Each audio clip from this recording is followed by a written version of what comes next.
Hola, queridos.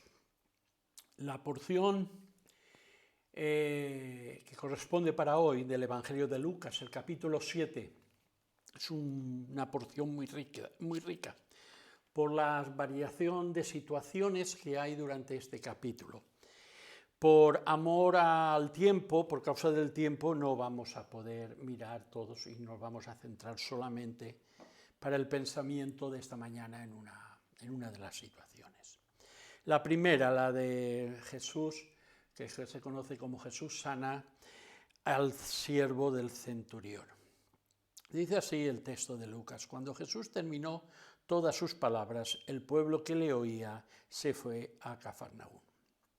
Y el siervo de cierto centurión, a quien éste apreciaba mucho, estaba enfermo y a punto de morir. Al oír hablar de Jesús, el centurión envió a él a unos ancianos de los judíos, pidiéndole que viniera y salvara a su siervo. Cuando ellos llegaron a Jesús, le rogaron con insistencia diciendo: el centurión es digno de que le concedas esto, porque él ama a nuestro pueblo y fue él quien nos edificó la sinagoga.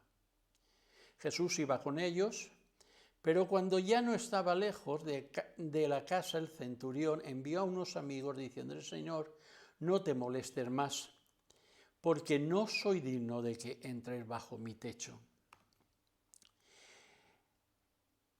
Por eso ni siquiera me consideré digno de ir a ti, tan solo di la palabra y mi siervo será sano. Hasta aquí la porción.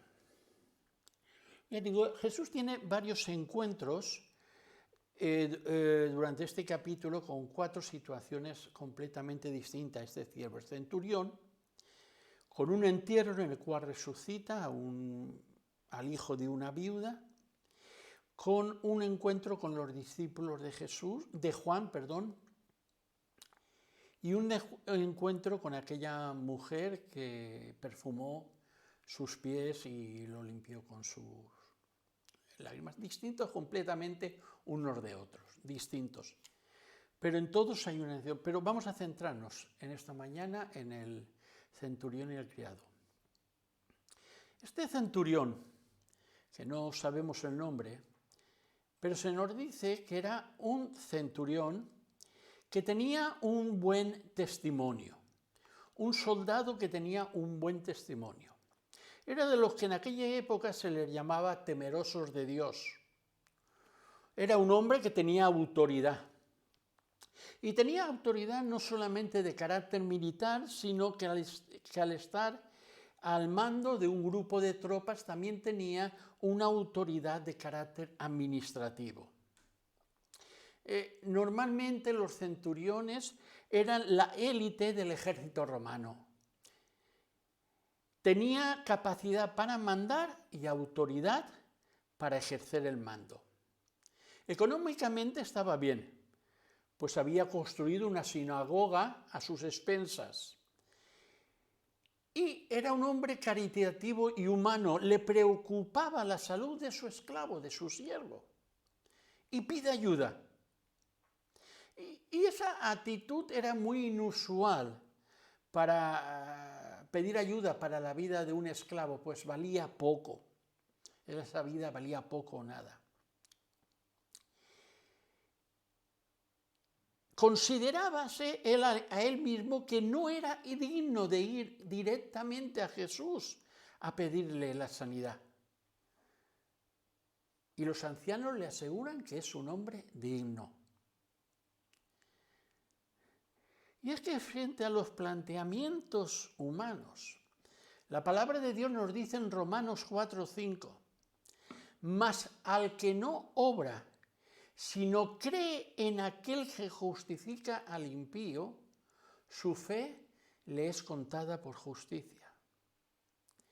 Y es por esa fe que aquel centurión tuvo, que empieza a ser justificado el impío delante de Dios. Si vemos el texto de Lucas, aquel hombre no se consideraba digno de Jesús de que entrara en su casa. Y es que a su fe el centurión le añade humildad. Él sabía de sobra las costumbres de los judíos y sus tradiciones. Sabía lo que decían los escritos: las moradas de los gentiles son inmundas. Y él añade a su fe humildad.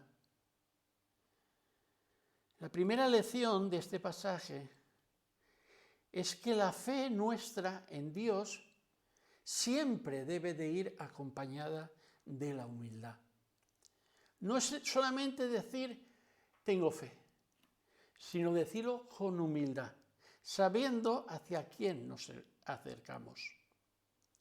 Y lo maravilloso de Jesús es que en contra de toda la tradición y las costumbres, Jesús entró en su casa, Jesús entró en su problema.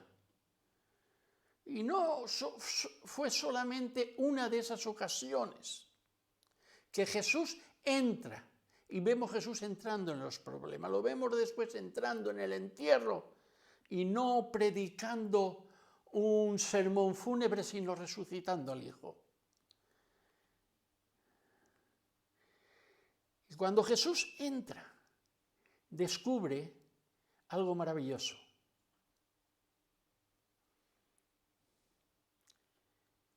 La humildad de este hombre, que tenía autoridad. Quiero terminar con estas palabras que Jesús dijo de aquel hombre. Al oír esto, Jesús se maravilló de él y volviéndose dijo a la gente que le seguía: os digo que ni aún en Israel he hallado tanta fe. Ojalá, y Dios quiere, poder decir de cada uno de nosotros que al entrar en nuestra vida, a relacionarse con nosotros, por la actitud nuestra, por nuestra humildad delante de Él, puede decir: no he hallado tanta fe. Que el Señor os bendiga. Amén.